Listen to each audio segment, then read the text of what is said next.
always going to continue to get thicker. So she taught us the count of exactly how thin it is, and it's a 6 count. So if I tap this way, it should settle at 6. Anything less is too thick, anything more is too thin.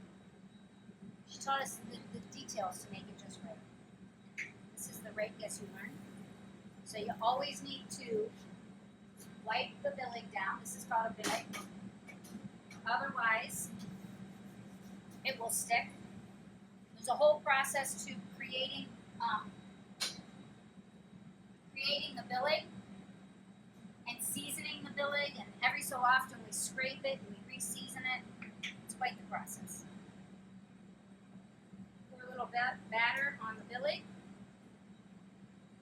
Let it sit for a second, and then you rake. And I know that I am making this look very simple, but ironically, this was probably one of the hardest things I had to do to open this restaurant. And in the class, the second day, Bernadette was so hard on me that I went upstairs after the class at 5 o'clock and cried. And my husband proceeded to teach me, because he was doing it beautifully, he proceeded to spend 2 hours with a pencil and show me how to rake it. So the next day I went in and I did it fairly good. It took me at least 1.5 years to get that to be a circle. Hundreds of crepes. Bernadette taught us butter makes everything better. So you're generous with the butter, whether it's on a savory crepe or a sweet crepe.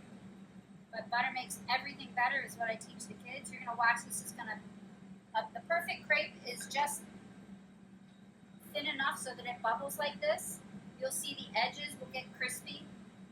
So you've got to let it cook, because the perfect crepe also has softness, and then it also has crispy on it as well. So each crepe, we have struggled here, and we're getting better and better. And as I'm learning, I try and tell everybody else. First few months, we weren't letting them cook long enough, and they were coming. A lot of the crepes were coming back. The innards were eaten, and we found out it's because you got to really let this. You got to let it cook, probably a good minute and a half. I'm going to make you. Do you prefer a cinnamon sugar or a lemon drop? Lemon drop. So lemon drop's very simple. A sprinkle of sugar. They do these in France all the time. And then a fresh squeeze of lemon.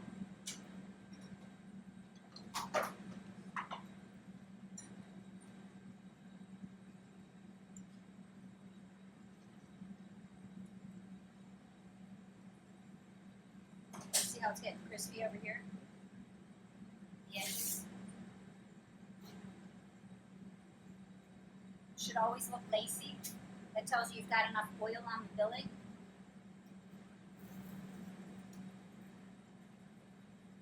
There's an art to folding them. Bernadette taught us all these different fancy things that you can do to get the crepes to stand up, so that you can put an ice cream in the middle. And I've taught Dan a couple of that, where you wipe the billy with water so that it's not as soft and it becomes crispier. You can create these fancy creations, which is pretty neat. And Dan is starting to pick up on some of that. So we're hoping to do more of those kind of things in the coming future, as well as making a to-go window with handheld crepes, so that you put them in just a plastic or a cardboard thing, put the ice cream in there, put the Nutella in there, and they just walk away and walk down the street with it. So the lemon drop gets a lemon like that, gets a twist of lemon,